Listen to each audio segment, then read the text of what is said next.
Makassar pagi ini.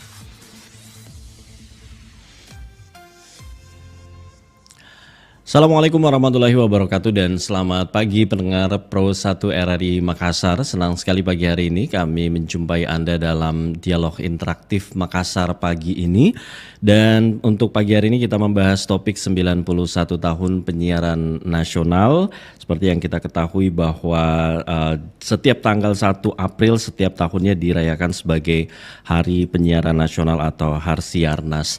Dan pendengar, untuk membahas topik kita kali ini bersama saya Ida Malik yang menemani Anda tentunya, dan kami juga informasikan untuk Anda siaran RRI Makassar selain Anda bisa dengarkan di 94,4 FM, juga Anda bisa simak melalui aplikasi di RRI Digital, dan juga kami siarkan live streaming di YouTube channel RRI Makassar pendengar, dan juga melalui Facebook dan di media sosial kami. Untuk membahas topik kita 91 tahun penyiaran nasional, Anda juga sebentar bisa bergabung bersama kami melalui telepon interaktif dan WhatsApp, dan Anda bisa komentar di live chat di RRI Digital ya. Dan untuk membahas topik kita kali ini, kita bersama dengan beberapa narasumber yang sudah hadir di studio Pro 1 RRI Makassar seperti yang Anda bisa saksikan di layar live streaming kami. Kita sudah bersama dengan pakar komunikasi dari Universitas Hasanuddin Makassar, ada Bapak Dr. Haji Aswar Hasan MSI. Alhamdulillah beliau hadir langsung di studio Pro 1 RRI Makassar. Kita sapa, Assalamualaikum warahmatullahi wabarakatuh, Pak Dr. Aswar Hasan. Ya, Waalaikumsalam warahmatullahi wabarakatuh. Terima kasih Pak Aswar Hasan sudah hadir di studio Pro 1 RRI Makassar. Sehat kabar tak Pak? Alhamdulillah. Alhamdulillah. Baik, dan pendengar, seperti yang Anda saksikan juga, kita bersama dengan Ketua KPID Provinsi Sulawesi Selatan, ada Bapak Irwan Ade Saputra SIP MSI. Assalamualaikum, selamat pagi Pak Ade. Waalaikumsalam warahmatullahi wabarakatuh dan selamat pagi. Kabar sehat juga Pak Ade ya? Alhamdulillah, dengan puasa hari ini insya Allah kita disehatkan. Masya Allah, baik. Dan kita juga sebentar akan terhubung melalui sambungan Zoom atau telepon bersama Kadis Kominfo Provinsi Sulawesi Selatan, Bapak Andi Winarno Eka Putra. Dan di awal kebersamaan kita mungkin Pak Dr. Aswar Hasan nih, mungkin ingin menjelaskan sedikit mengenai Hari Penyiaran Nasional, seperti apa sih sebenarnya Pak Aswar? Ya baik, terima kasih. Jadi Hari Penyiaran Nasional ini merujuk pada pertama berdirinya Radio Putra Indonesia di Solo, yang disebut dengan Solo Se Radio Perenihi pada tahun 1933, jadi sebelum kemerdekaan. Nah, Hari Penyiaran Nasional itu merujuk pada berdirinya radio yang didirikan oleh pribumi tersebut, dan di mana pesan-pesannya pada itu adalah bagaimana menyerukan agar bangsa Indonesia bisa merdeka dan mandiri dalam mengelola negaranya. Kemudian Hari Penyiaran Nasional ini filosofinya sebenarnya adalah bagaimana memperkuat segenap insan penyiaran dan kemudian memperkuat masyarakat melalui sajian informasi yang berkualitas, mendidik dan menghibur, di mana informasi atau berita-berita tersebut itu tetap dipandu oleh etika moral ataupun aturan-aturan yang terkait dengan media penyiaran itu sendiri. Di samping itu, Hari Penyiaran Nasional ini juga merefleksikan sejumlah tantangan dan peluang yang sedang dihadapi oleh penyiaran nasional kita ke depan. Di mana misalnya di antara tantangan-tantangan dan peluang-peluangnya itu harus direspon secara inovatif dengan inspirasi dari dukungan ataupun apresiasi masyarakat untuk kemudian mengartikulasikan bagaimana hakikat peran radio ataupun televisi sebagai media penyiaran untuk kepentingan masyarakat dalam bernegara dan berbangsa. Gitu. Dan ini tahun 91 Pak ya? Untuk Harsiarnas ke-91 ya, 2024. Ya, 91 tahun. Jadi 9 tahun lagi baru genap 100 tahun atau tahun emas Hari Penyiaran Nasional. Baik. Terima kasih Pak Dr. Aswar Hasan, ini sudah menyampaikan begitu ya secara singkat mengenai sejarah Hari Penyiaran Nasional ke-91 untuk tahun 2024 ini. Nah, Pak Irwan Ade Saputra sebagai Ketua KPID, bagaimana pandangannya terhadap perkembangan penyiaran nasional selama 91 tahun terakhir ini? Oke, terima kasih Mas Idam dan Pak Aswar, guru kami dan sekaligus senior kami di penyiaran. Hari ini, beberapa hari lalu 1 April kita memperingati Hari Penyiaran Nasional. Walaupun nanti kami sudah konsultasi dengan pihak KPI Pusat, nanti akan ada perayaan walaupun tidak bertepatan dengan hari ini, namun akan ada seremoni lah kayak gitu. Melihat 91 tahun penyiaran di nasional, KPI mengusung tema penyiaran yang kuat, tumbuh kuat dengan harmoni. Itu adalah tema yang diusung pada hari penyiaran yang ke-91 tahun ini, dan kami di Sulsel mengejawantahkannya dengan penyiaran Sulawesi Selatan yang tumbuh kuat juga dengan harmoni. Melihat kalau bicara tentang perkembangan, tentu kita tahu era televisi radio penyiaran ini memang dalam kondisi yang sedang tidak menguntungkan bagi lembaga penyiaran itu sendiri.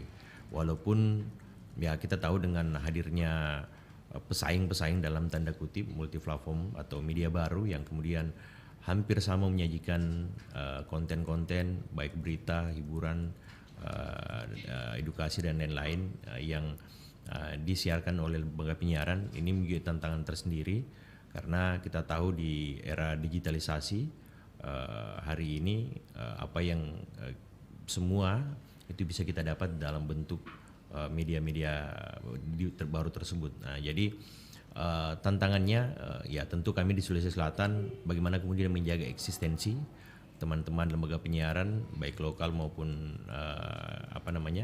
ada juga lembaga penyiaran berbayar atau berlangganan. Ini menjadi tantangan tersendiri buat kami. Bagaimana kemudian kami sebagai regulator atau yang mengawasi juga menjaga eksistensi kehadiran, karena kita tahu kalau di Sulawesi Selatan kita punya TV lokal yang nyaris bertahan, tinggal kalau tidak salah 1 atau 2 yang bertahan, yang masih bersiar itu tinggal 1, tinggal Fajar TV. Tapi di radio begitupun sudah banyak yang tanda kutip angkat bendera. Bagaimana kemudian melihat kondisi seperti ini. Namun satu yang menjadi menjadi harapan kita di dunia penyiaran ini, lembaga penyiaran ini adalah trust level masyarakat atau tingkat kepercayaan masyarakat terkait lembaga penyiaran. Apa-apa yang disampaikan itu masih cukup tinggi ketimbang dengan apa yang disampaikan oleh media baru tadi atau yang pesaing-pesaingnya lah kayak gitu. Jadi apa yang disampaikan oleh radio, televisi hari ini itu masih menjadi rujukan bagi masyarakat untuk mendapat informasi yang valid, informasi yang bebas hoax, bebas hal-hal yang tidak mengedukasi masyarakat. Jadi 91 tahun ini menjadikan momentum untuk kita yang ada di dunia penyiaran menjadi refleksi bagaimana kemudian hal-hal yang seperti tadi yang kita sampaikan di awal, bahwa dengan berbagai macam tantangan kita bisa bertahan, eksis, dan kemudian hadir untuk memberikan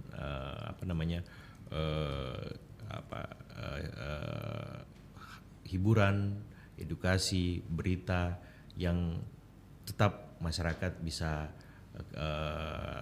konsumsi atau bisa dengar, tonton yang berkualitas. Seperti yang Pak Aswar tadi sampaikan, ini adalah momentum.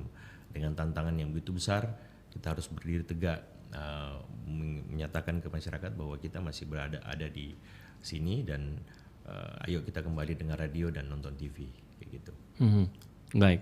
Nah, ini tema yang diangkat tumbuh kuat dengan harmoni.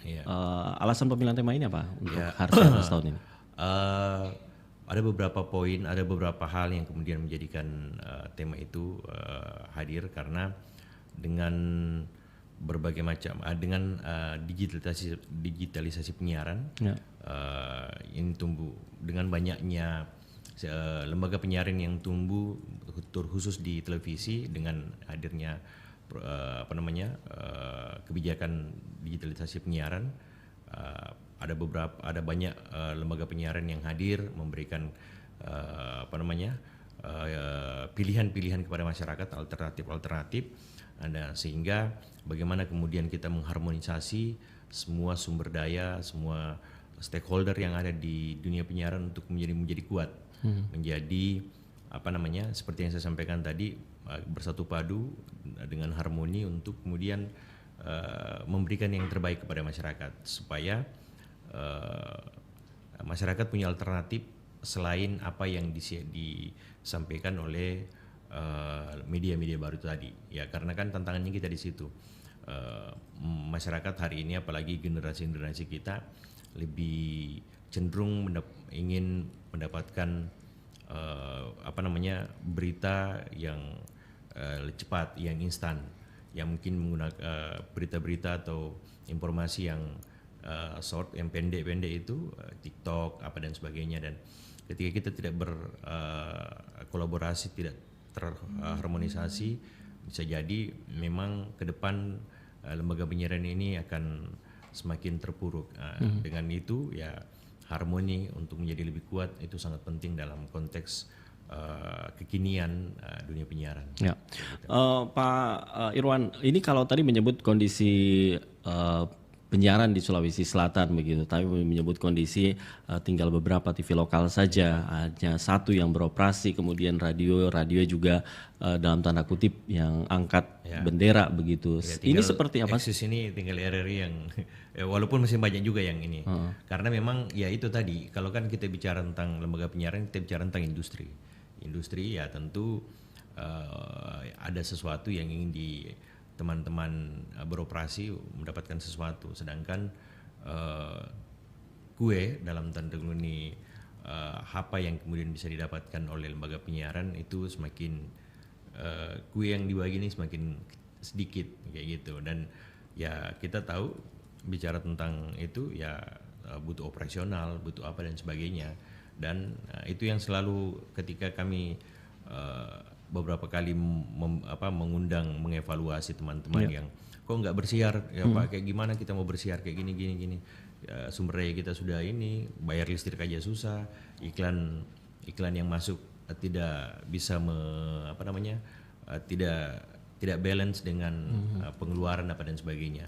Itu tantangan yang cukup, makanya kami juga tapi di inovasi yang dilakukan teman-teman lembaga penyiaran ini semua cukup luar biasa, dengan ikut juga menggunakan multi platform, bersiar seperti yang dilakukan RRI hari ini, bersiar di YouTube, streaming dengan media-media sosial. Itu merupakan inovasi menurut saya. Artinya kita tetap harus bertahan di sini, namun kita juga harus ikut berada dalam posisi apa sih yang diinginkan oleh halayak pemirsa sekarang. Karena kalau kita tidak seperti itu ya kita pasti ketinggalan, dan teman-teman di lembaga penyiaran yang bertahan eksis dengan metode yang konvensional seperti yang lalu pasti akan tertinggal dengan ketika kita tidak melakukan inovasi-inovasi seperti itu. Baik Pak Asror Hasan, ini mendengarkan penjelasan kemudian dari Ketua KPID Sulawesi Selatan apa yang terjadi, permasalahan termasuk tantangan, dan prihatin juga dengan kondisi yang dialami oleh media penyiaran di Sulawesi Selatan yang termasuk radio begitu dan televisi. Ya, seperti saya katakan semula bahwa Hari Siaran ini harusnya menjadi momentum untuk menatap tantangan dan peluang penyiaran ke depan. KPID saya pikir perlu diapresiasi dengan tema yang menurut saya sudah sangat tepat, yaitu bagaimana penyiaran kita ini bisa tumbuh kuat secara harmoni. Nah, dunia penyiaran saat ini dalam momentum Hasiarnas ini atau Hari Penyiaran Nasional itu menghadapi dua tantangan, yaitu tantangan secara internal dan eksternal. Nah, tantangan secara internal ini penting untuk diperhatikan betul oleh segenap insan penyiaran kita, yaitu bahwa insan penyiaran itu dituntut untuk bisa berinovasi dalam merefleksikan konten siaran untuk kepentingan publik. Nah, dalam hal ini tentu siaran yang harus disampaikan kepada publik itu harus betul-betul bisa menemukan inovasi dalam rangka menerobos kendala-kendala tentang tantangan dalam kepungan siaran multiplatform yang digital. Dan inilah yang menjadi tantangan terberat daripada insan penyiaran, yaitu bagaimana supaya konten siarannya itu bisa lebih kreatif. Oleh itu dituntut untuk bisa ada inovasi terhadap konten siaran tersebut. Nah, kemudian tantangan secara eksternal, yaitu sejauh mana konten siaran media penyiaran kita ini bisa menjadi inspirasi sekaligus menjadi motivasi bagi publik kita. Nah, bagaimana konten siaran itu bisa menjadi inspirasi supaya masyarakat kita ini betul-betul menjadikan media siaran kita sebagai sesuatu yang sangat bermanfaat, sehingga dia dicintai dan disenangi sehingga tidak ditinggalkan. Dan kemudian bagaimana konten siaran ini bisa memotivasi publik kita supaya misalnya kecintaannya terhadap Republik ini tidak terkikis oleh berbagai tantangan dan kendala dalam berbangsa, sehingga masyarakat melalui siaran-siaran kita ini itu termotivasi ya dan terinspirasi untuk bagaimana membangun negeri ini.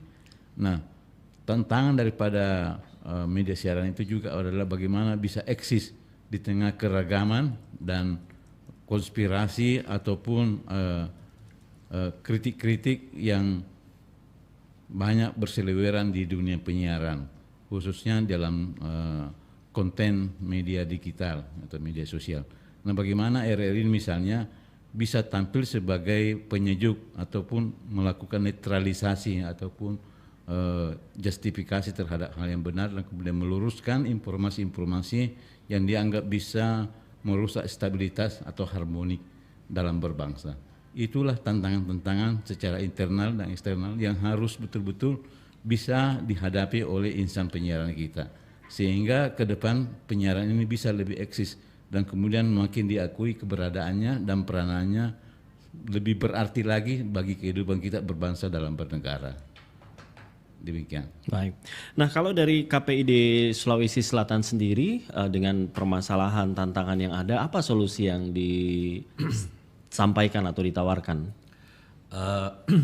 Kita senantiasa mendorong teman-teman di penyiaran untuk kemudian bagaimana itu tadi berinovasi, dan juga kita hadir, kita menyampaikan kita hadir sebagai regulator, bukan untuk kemudian menghalangi yang kita sampaikan. Kita selalu menginformasikan, tidak mencari-cari kesalahan. Nah, itu juga tidak berada pada posisi berhadapan-hadapan dengan teman-teman lembaga penyiaran. Ya, kan kita tahu sebenarnya kalau ya sebagai lembaga yang mengawasi, tentu kita harus berada pada posisi bagaimana kemudian mencari mengawasi apa sih yang boleh dan tidak boleh dilakukan oleh teman-teman penyiaran. Namun kita menyampaikan bahwa kita adalah partner yang makanya yang kita kedepankan bagaimana menjaga eksistensi, bagaimana kemudian inovasi-inovasi, dan kita selalu berdiskusi dengan teman-teman insan penyiaran yang ada di Sulawesi Selatan, mencari solusi apa sih yang menjadi kendala, kita selesaikan bersama. Apa yang menjadi peluang, ayo kita berkolaborasi untuk kemudian menghadirkan kualitas penyiaran di Sulawesi Selatan yang mumpuni, sehingga masyarakat, halayak dan pemirsa di Sulawesi Selatan juga ingin betah dalam tanda kutip untuk kemudian mendengarkan atau menonton informasi yang ada disiarkan oleh lembaga penyiaran itu sendiri. Baik. Kita juga sudah terhubung dengan Kadis Kominfo Provinsi Sulawesi Selatan, Bapak Andi Winarno Eka Putra, melalui sambungan telepon. Assalamualaikum Pak Andi Winarno. Pak Andi Winarno, assalamualaikum.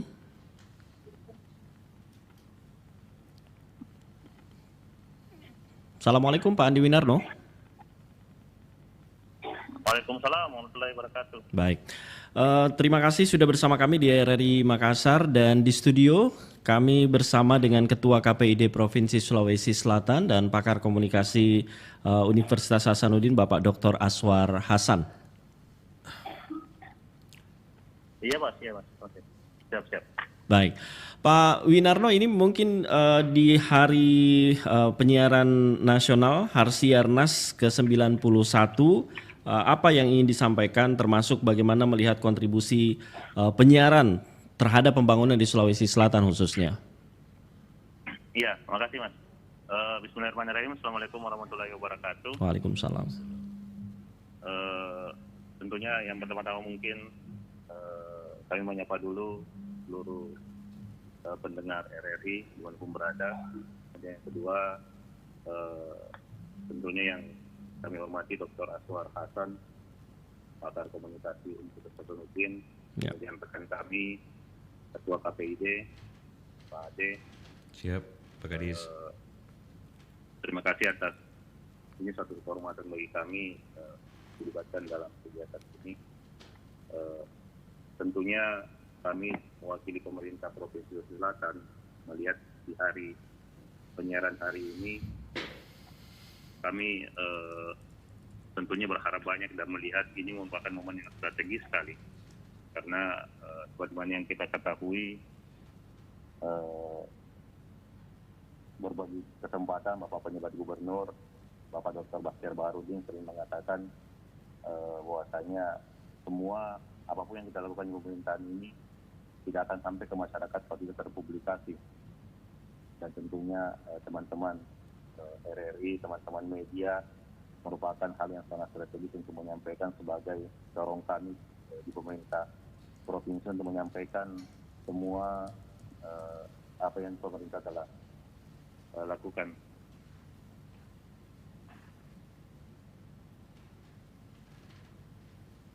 Halo? Ya. Baik, sejauh ini seperti apa Pak Winarno melihat peran dari media penyiaran begitu untuk pembangunan di Sulawesi Selatan?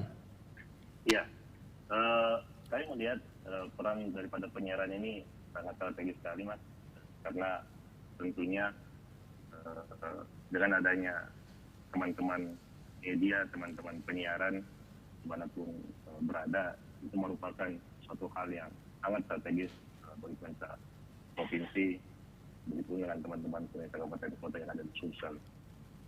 Karena saat ini kita ketahui sekarang bulan suci Ramadan, kalau kalian melihatnya ada salah satu yang tidak bisa kita lakukan bagi umat Islam mungkin, dan itu ria Mas, dan tidak bisa menunjukkan apapun kebaikan kita. Tapi dalam pemerintahan itu lain halnya, sebagai bentuk akuntabilitas, apapun yang dilakukan pemerintah harus memperlihatkan, harus mempublis semua apa yang pemerintah lakukan. Saat ini pemerintah provinsi ada 8 program prioritasnya, ya, yang kita ketahui bersama, pengendalian inflasi, kemudian kemarin alhamdulillah di Sulsel ini kita sudah melewati perhelatan demokrasi yang cukup besar, pemilu yang aman, dan alhamdulillah Sulsel termasuk daerah yang teraman kedua yang dipublish oleh Bawaslu. Dan kemudian selain itu pengendalian stunting, kemudian isi guru, dan berbagai program prioritas pemerintah. Jadi kalian melihat teman-teman penyiaran itu bagi kami terus terang sangat penting gitu. Terima kasih. Ada saran dan masukan yang ingin disampaikan di Hari Penyiaran Nasional untuk media penyiaran di Sulawesi Selatan khususnya Pak Winarno? Ya, tentunya kita harus bersinergi lagi, dan kami berharap bahwasanya antara pemerintah provinsi dan teman-teman penggiat media terus mungkin penyiaran itu harus betul-betul bisa menyiarkan atau menyebarluaskan semua apa-apa yang pemerintah telah capai. Tentunya juga saat ini kan banyak informasi-informasi yang apalagi bentar lagi kita melakukan pemilu pilkada langsung provinsi, kabupaten, kota, gubernur, wali kota dan bupati. Harapan kami adalah bagaimana caranya agar penyiaran bisa mengkanter isu yang negatif termasuk hoax agar masyarakat bisa menikmati perhelatan demokrasi dengan baik. Demikian mungkin Mas, terima kasih. Baik. Pak Irwan Ade ini sebagai Ketua KPD Provinsi Sulawesi Selatan, apa yang disampaikan tadi bahwa sinergi dengan pemerintah termasuk peran media seperti mungkin ingin ditanggapi. Oke, terima kasih Pak Kadis Kominfo. Alhamdulillah memang kami senantiasa bersinergi dengan pemerintah Provinsi Selatan karena memang itu bagian dari salah satu tugas kami bagaimana kemudian selain menjaga harmonisasi dengan lembaga penyiaran juga leading sektor kami adalah pemerintah Provinsi Sulawesi Selatan. Bagaimana membantu menyiarkan atau mempublikasi program-program pemerintah Provinsi Sulawesi Selatan hari ini dan kedepannya tentu dengan bersinergi dengan pemerintah provinsi melalui Dinas Komunikasi dan Informasi Provinsi Sulawesi Selatan dan kami memang senantiasa dengan Pak Kadis dengan juga dengan seluruh stakeholder di Kominfo selalu sharing dan diskusi bagaimana kemudian melihat informasi-informasi yang disajikan oleh pemerintah Provinsi Sulawesi Selatan itu menjadi bagian dari tanggung jawab kami untuk kemudian menyebarluaskan, memberikan informasi sehingga capaian-capaian pemerintah provinsi hari ini yang tentu cukup luar biasa itu bisa diterima oleh khalayak dengan baik dan benar sehingga ya kan salah satu tanggung jawab pemerintah adalah bagaimana kemudian menyajikan informasi apa yang dilakukan secara transparansi. Pertanggungjawaban publik itu penting sehingga memang apa yang sudah dilakukan oleh pemerintah provinsi melalui Dinas Kominfo hari ini itu kami cukup rasakan dan juga kami senantiasa menyampaikan hal-hal tersebut kepada teman-teman lembaga penyiaran bahwa ayo kita bersama-sama membantu pemerintah provinsi ini demi bagaimana juga pertumbuhan pencapaian-pencapaian yang terjadi untuk kepentingan masyarakat Sulawesi Selatan. Untuk kondisi yang dialami media penyiaran di Sulsel saat ini, seperti yang tadi di awal disampaikan, apakah sejauh mana pemerintah ikut membantu kemudian? Ya tentu kami senantiasa ya mendorong teman-teman lembaga penyiaran untuk berkomunikasi dengan teman-teman di Kominfo, tentu di Dinas Kominfo ini kan ada anggaran-anggaran yang bisa disinergikan dengan teman-teman lembaga penyiaran, baik itu liputan apa dan sebagainya. Itu alhamdulillah kalau kita bisa cek belanja iklan atau belanja Kominfo di penyiaran itu cukup besar sehingga itu juga salah satu nafas yang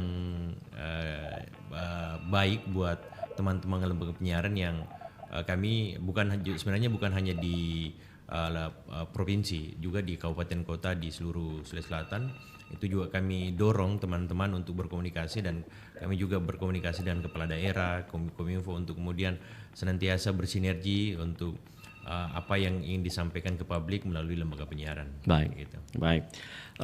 Dan pendengar untuk Anda yang juga ingin bergabung bersama kami, terima kasih juga untuk Anda yang sudah berkomentar di aplikasi RRI Digital termasuk di live streaming kami. Untuk telepon di 082133339440 kita membahas 91 tahun penyiaran nasional. Assalamualaikum, selamat pagi. Waalaikumsalam warahmatullahi wabarakatuh. Selamat pagi. Selamat pagi dengan Ibu siapa di mana? Mulyani. Baik, Ibu Mulyani silakan Bu Mulyani. Ya, menarik ini bicara soal radio dan televisi ya. Tapi kan sekarang ini juga ada media sosial yang menyiarkan juga banyak hal. Nah, apakah media sosial ini juga bisa mendapatkan pantauan? Karena kalau kita lihat sekarang itu sering banget sih Pak. Misalnya dengan anak-anak kita yang mau tidak mau sekarang sudah melihat handphone. Nah, susah difilter begitu. Nah, apa apakah media penyiaran ini juga khususnya di KPID itu melakukan juga pemantauan, pengawasan supaya itu tidak sembarangan tayangan yang ada di media sosial, Pak. Ya, itu barangkali. Makasih. Baik, terima kasih Ibu Mulyani. Anda yang lain pendengar yang masih ingin bergabung, kami masih nantikan partisipasi Anda di 082133339440 dan juga beberapa komentar yang sudah kami terima di WhatsApp dan di media sosial. Sebentar kami akan bacakan. Kami terima penelpon selanjutnya setelah Ibu Mulyani. Assalamualaikum. Selamat pagi. Waalaikumsalam warahmatullahi wabarakatuh. Dengan Pak siapa Pak, di mana? Kaharudin, yang jelas di Jeneponto bukan di Palestina yang Israel. Baik, silakan Pak Kaharudin di Jeneponto. Assalamualaikum Pak Narasumber dari Dinas Kominfo. Waalaikumsalam warahmatullahi. Ada Pak Andi Winarno dan juga Ketua KPID Sulsel dan Pak Dr. Aswar Hasan, pakar komunikasi. Kontribusi penyiaran di Sulawesi Selatan terhadap pembangunan atau publik. Ini kalau menurut saya bahasanya terbalik. Oke? Bahasanya terbalik dong. Seharusnya kontribusi publik terhadap penyiaran. Dan karena terbalik, jelas faktanya juga terbalik. Dalam arti kata begini, lebih banyak kontribusi publik atau halayak kepada media, dalam hal ini RRI, daripada media kepada publik. Sehingga jika kita cermat membuat neraca perbandingan, ini jelas-jelas berat sebelah. Lalu apa yang mengimbangi adalah cinta publik dan media yang tidak memperhitungkan untung rugi. Selain daripada itu, cinta yang tidak hanya berhubungan untung rugi, hanya membawa saja mudarat. Coba kita perhatikan. Dari usaha penyiaran pertama 1 April 1933 di Solo hingga usaha penyiaran ke-91 ini tahun 2024. Coba kita membuat satu perbandingan, neraca perbandingan. Mana lebih banyak mudarat daripada manfaat. Terima kasih, Assalamualaikum. Waalaikumsalam, terima kasih Pak Kahar di Jeneponto. Ada yang lain pendengar yang masih bergabung, kami masih nantikan. Kami juga bacakan beberapa komentar. Ada Pak Jono di Makassar menilai bahwa untuk media penyiaran ini masih dirasa agak kurang begitu. Berharap sinergi dengan pemerintah lebih banyak di media-media penyiaran. Media penyiaran lebih proaktif ke depan menghadirkan pemerintah untuk menjawab langsung keluhan dan unek-unek dari masyarakat. Itu yang disampaikan Ibu Sofia di Makassar, menyampaikan bahwa kontribusi media penyiaran untuk pembangunan di Sulawesi Selatan ini sudah sangat baik, apalagi di RRI Makassar banyak berkolaborasi dan tetap bangga dengan media penyiaran di Harsiarnas ke-91.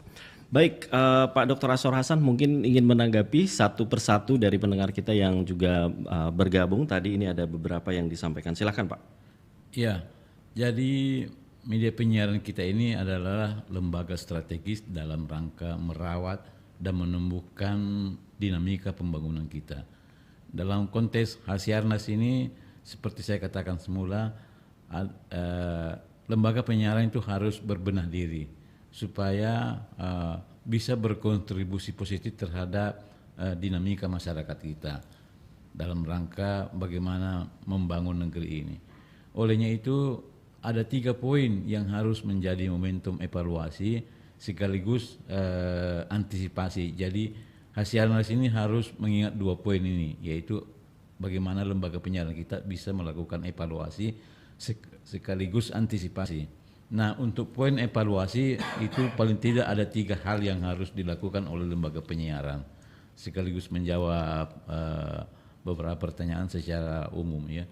Pertama adalah bagaimana segenap insan penyiaran kita ini melakukan update SDM dalam rangka kualitas penyiaran itu sendiri, yaitu bagaimana mengupdate kapasitas dan kompetensi insan penyiaran kita.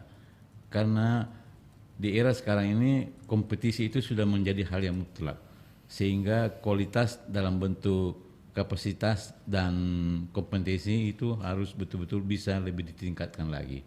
Nah, yang kedua adalah bagaimana supaya ada renovasi teknologi fasilitas lembaga penyiaran kita.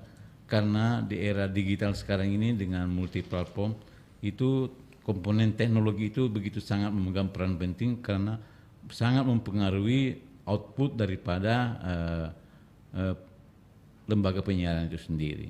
Nah, olehnya itu harus ada update daripada teknologi penyiaran yang dipakai. Kemudian yang ketiga adalah bagaimana memperhatikan SDM penyiaran itu sendiri, terutama misalnya masalah salary daripada insan penyiaran. Mengapa? Karena insan penyiaran itu adalah sebuah profesi. Jadi insan penyiaran itu bukan pegawai atau karyawan biasa sebagaimana karyawan atau pegawai lainnya, tetapi dia adalah karyawan yang sekaligus sebuah profesi. Dengan demikian harus ada penghormatan penyelarasan standar salary insan penyiaran itu supaya kualitas output daripada penyiaran kita itu bisa bersaing lebih bagus lagi. Tanpa memperhatikan 3 faktor itu, saya pikir ini akan menjadi kendala untuk eksistensi dan peran penyiaran ke depan. Olehnya itu, ketiga faktor ini harus betul-betul menjadi momentum evaluasi dalam rangka Hasiarnas kita ini. Nah, mengevaluasi ketiga faktor itu tentu tidak mudah. Harus ada willingness, harus ada kemauan, dan kemudian harus ada supporting, terutama misalnya supporting dari pemerintah kita. Karena betapa tidak, lembaga penyiaran khususnya RRI ini adalah lembaga penyiaran publik yang memang kontribusinya sangat signifikan untuk kepentingan publik, baik dalam rangka konteks pembangunan, terutama misalnya seperti tadi ada pertanyaan dari Ibu tentang maraknya media sosial. Nah, di media sosial kita itu memang sangat marak menyangkut tentang konten. Nah, konten siaran itu sendiri itu harus bagaimana berputar ataupun memperhatikan 4 hal dalam konten siaran, yaitu apakah konten siaran itu bernilai edukatif, bernilai pendidikan, kemudian apakah konten siaran itu bersifat menghibur, kemudian apakah konten siaran itu bersifat kritik konstruktif yang kohesif dalam kehidupan masyarakat kita. Nah, kemudian bagaimana konten siaran itu bisa menjadi sesuatu yang merekatkan dalam kehidupan masyarakat dan bernegara kita. Sayangnya konten siaran dalam format media digital itu lebih banyak daripada menghibur dan kritiknya, sementara faktor kohesivitasnya itu kurang. Nah, inilah yang harus diisi oleh lembaga penyiaran publik seperti RRI itu sendiri. Bagaimana konten siaran itu bisa berdimensi kohesif, yaitu bisa menyatukan, dan disitulah makna daripada bagaimana tema Hasiarnas kita ini supaya bisa tumbuh dan menjaga harmoni dalam kehidupan berbangsa dan bernegara. Nah, pengertian harmoni ini harus 2 pihak, yaitu masyarakat dan pemerintah. Bukan harmoni saja untuk kepentingan pemerintah, tetapi harmoni untuk kepentingan masyarakat dalam rangka bernegara.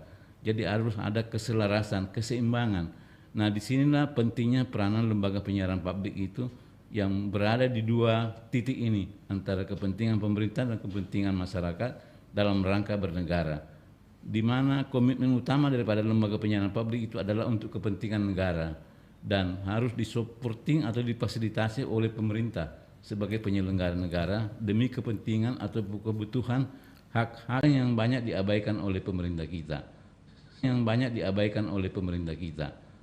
dalam kaitannya dengan peranan dan tanggung jawabnya terhadap lembaga penyiaran, khususnya terhadap bagaimana updating kapasitas dan kompetensi serta renovasi kepentingan teknologi penyiaran itu sendiri untuk kebutuhan masyarakat kita. Tanpa itu maka Hasiarnas ini konteks bagaimana supaya ada evaluasi, dan evaluasi itu berdimensi perbaikan ataupun kemajuan dalam rangka antisipasi ke depan, di mana tantangan semakin begitu berat ya, dan kapasitas ataupun modalitas daripada penyiaran kita ini semakin terkikis ya, semakin terkikis. Nah, tanpa pemihakan ataupun afirmasi terhadap penyiaran, termasuk dalam hal ini bagaimana afirmasi negara, dalam hal ini penyelenggara negara yaitu pemerintah terhadap SDM penyiaran itu bisa betul-betul memperhatikan eksistensi dan peran mereka dalam rangka membangun negara ini. Tanpa itu maka Hasiarnas ini hanya merupakan seremoni. Jadi bagaimana Hasiarnas ini kita bisa menarik substansi manfaat daripada kepentingan penyiaran itu sendiri. Berbicara kepentingan penyiaran, maka komponen terpenting atau strategis di dalamnya itu adalah SDM-nya, yaitu bagaimana insan penyiaran itu supaya bisa diupdate kapasitas dan kompetensinya, sekaligus bagaimana supaya ada penghormatan penyelarasan daripada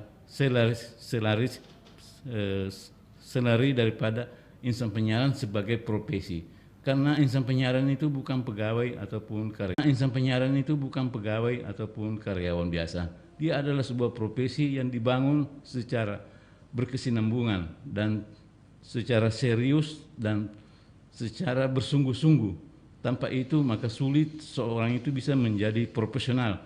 Nah, inilah tantangannya insan penyiaran kita supaya bisa lebih profesional dalam rangka menghasilkan output ataupun luaran kualitas penyiaran untuk kepentingan publik ataupun masyarakat dalam bernegara. Baik, Pak Irwan Ade, ini apa yang disampaikan tadi oleh Pak Dr. Aswar Hasan begitu, bahwa update SDM, kompetensi SDM penyiaran, kemudian renovasi teknologi begitu. Ini seperti apa yang dilakukan sejauh ini untuk penyiaran di Sulawesi Selatan? Memang kita juga mendorong, memang itu tadi seperti yang disampaikan Pak Aswar, bagaimana kemudian SDM itu selalu mereka harus adaptif, lembaga penyiaran sudah adaptif dengan perkembangan teknologi informasi hari ini. Karena kalau tidak seperti yang disampaikan tadi, bahwa memang kalau tidak ya tentu masyarakat akan punya pilihan lain. Ya tentu kapasitas insan penyiaran juga harus di-upgrade sesuai dengan kebutuhan masyarakat, karena kan pergeseran budaya pemirsa ini juga penting menjadi bagian yang dilihat oleh lembaga penyiaran atau insan-insan penyiaran. Karena kenapa pergeseran pemirsa ini yang keinginan kebutuhan informasinya harus lebih inovatif, mereka hiburannya juga mungkin lebih menarik, dan edukasi yang diharapkan oleh pemirsa halayak itu tentu yang lebih update, lebih sesuai dengan kebutuhan mereka. Jadi ketika insan penyiaran kemudian tidak adaptif dengan itu, tentu mereka punya pilihan lain. Nah, ketika kita tidak mengikuti, tidak bisa beradaptasi dengan dunia hari ini, ya tentu pasti akan ketinggalan. Dan kita mendorong itu.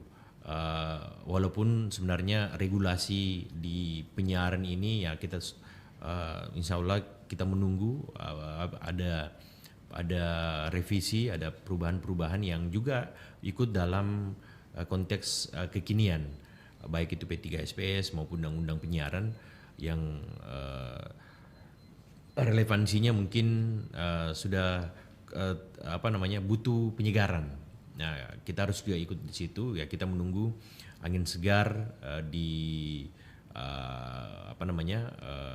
legislatif di terkait perubahan undang-undang. Semoga ada penyamaan atau adaptasi konteks kekinian yang dibawa oleh undang-undang penyiaran yang baru nantinya. Seperti juga menjawab tadi Ibu itu bahwa bagaimana sih sebenarnya ya kita ini bukan hal media baru, sosial, media sosial bukan hal baru yang kami terima di KPID, bukan hanya KPID Sulsel, di KPI dan juga KPID seluruh Indonesia. Bagaimana kemudian banyak aduan masyarakat atau masukan masyarakat terkait apa yang mereka tonton itu di luar lembaga penyiaran. Ya tadi itu di media-media baru, baik di platform-platform media sosial.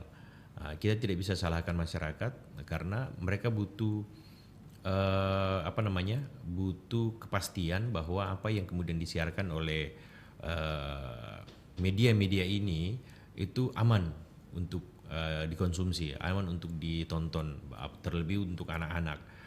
Mereka pasti punya kekhawatiran ketika ya apalagi keluarga-keluarga yang hari ini sangat sibuk mungkin tidak bisa mengawasi anaknya. Mereka berharap bahwa tontonan-tontonan yang mereka media sajikan itu aman untuk tanpa mereka awasi. Harusnya kan begitu. Jadi ya itu juga makanya kami juga biasanya tidak langsung menganggap bahwa itu bukan kami punya, walaupun ya bukan urusan kami. Untuk saat ini bukan kewenangan kami. Ya kita tahu kalau untuk media-media baru ini ya satu-satunya undang-undang yang terikat dengan mereka undang-undang ya, ITE, undang-undang ini terkait keterbukaan informasi dan lain-lainnya.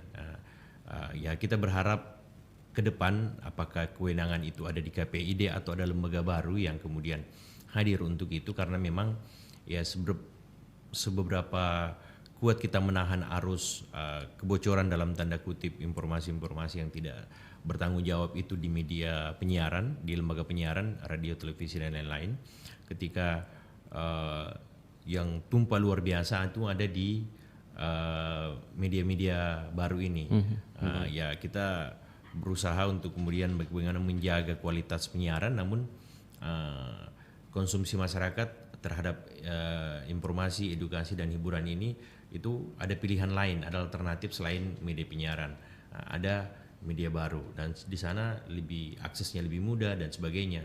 Hanya butuh gadget, tidak butuh perangkat-perangkat yang khusus. Mereka sudah bisa menikmati hiburan tadi, edukasi tadi dan juga informasi tadi.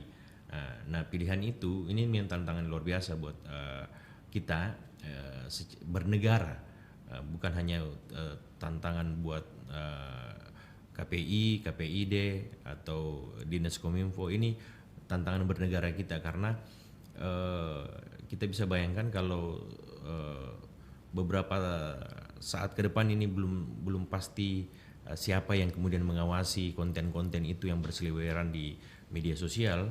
Ya kita bisa membayangkan generasi-generasi kita ini ke depan bagaimana, karena apa yang mereka konsumsi di situ itu tidak banyak yang tidak bertanggung jawab. Makanya ya walaupun masyarakat hari ini itu sadar sebenarnya, karena survei Kompas terakhir mengatakan bahwa trust level masyarakat terhadap lembaga penyiaran masih cukup tinggi, masih cukup mereka masih yakin bahwa apa yang disampaikan oleh lembaga penyiaran baik radio, televisi itu bertanggung jawab.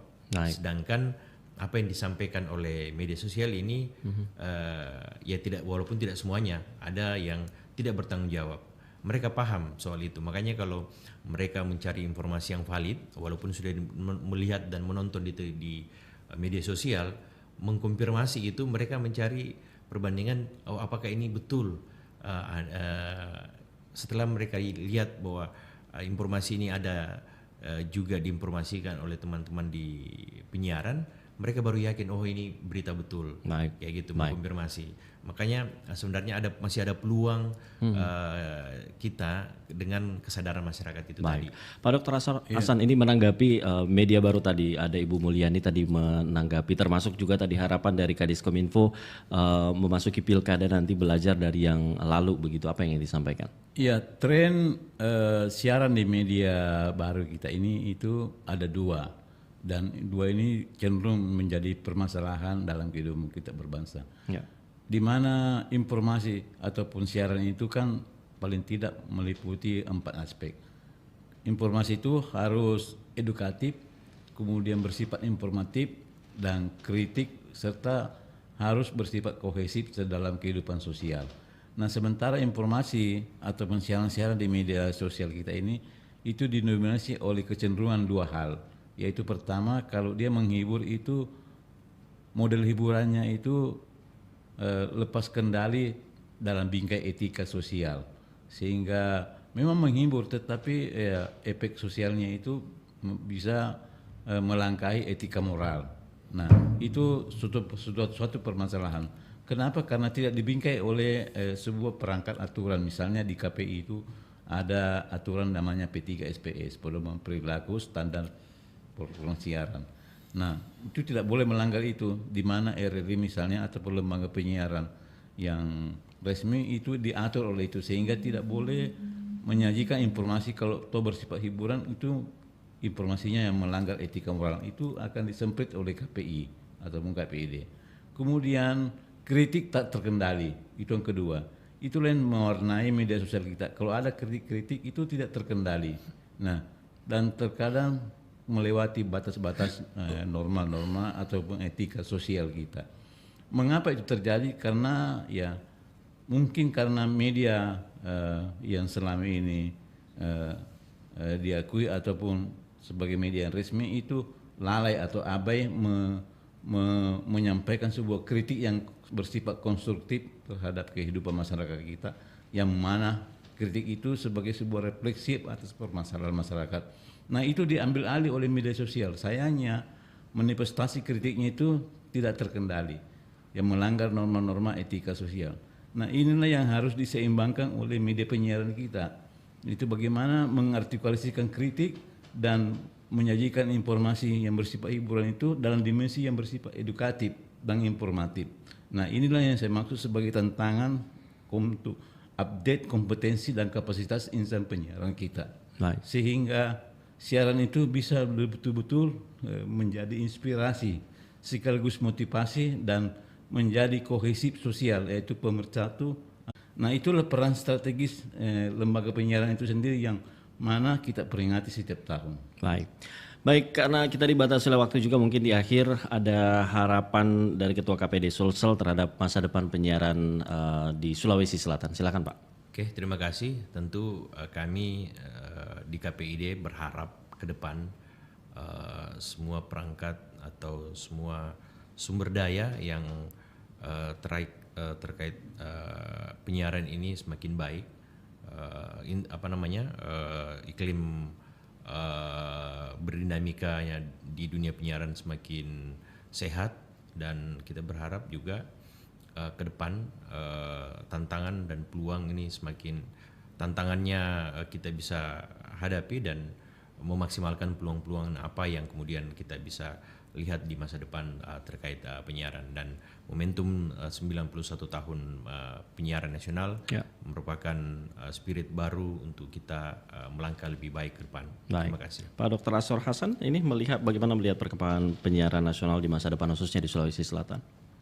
Ya, kalau saya melihat tantangan ataupun peluang media penyiaran ke depan ini itu terbuka lebar, tetapi itu sangat tergantung oleh kebijakan manajemen penyiaran kita, terutama bagaimana melakukan updating SDM penyiaran, kemudian renovasi teknologi penyiaran itu sendiri. Dua hal ini menjadi penting untuk menghadapi tantangan media penyiaran ke depan, dan kedua hal inilah yang harus menjadi ranah terpenting ataupun momentum evaluasi daripada Hari Penyiaran Nasional itu, supaya penyiaran ke depan bisa lebih baik lagi. Terima kasih. Baik. Dan pendengar, terima kasih juga untuk Anda yang sudah bergabung bersama kami. Ini ada beberapa Pak Ahmad di Makassar. Sebagai pendengar di Sulsel, saya berharap penyiaran dapat lebih memperhatikan isu-isu yang relevan bagi masyarakat Sulawesi Selatan seperti pertanian, perikanan, dan kearifan lokal. Ada dari Ibu Siti di Parepare, berharap walaupun era digital ada multi platform, tetapi frekuensi khususnya AM dan FM, khususnya RRI, masyarakat di pelosok masih tetap membutuhkan. Semoga tetap diadakan. Baik, terima kasih untuk masukan yang disampaikan, dan kami juga ucapkan terima kasih kepada TVRI Sulsel dan sejumlah media penyiaran radio dan TV Sulawesi Selatan yang sudah bersama turut merilai dialog interaktif Makassar pagi hari ini.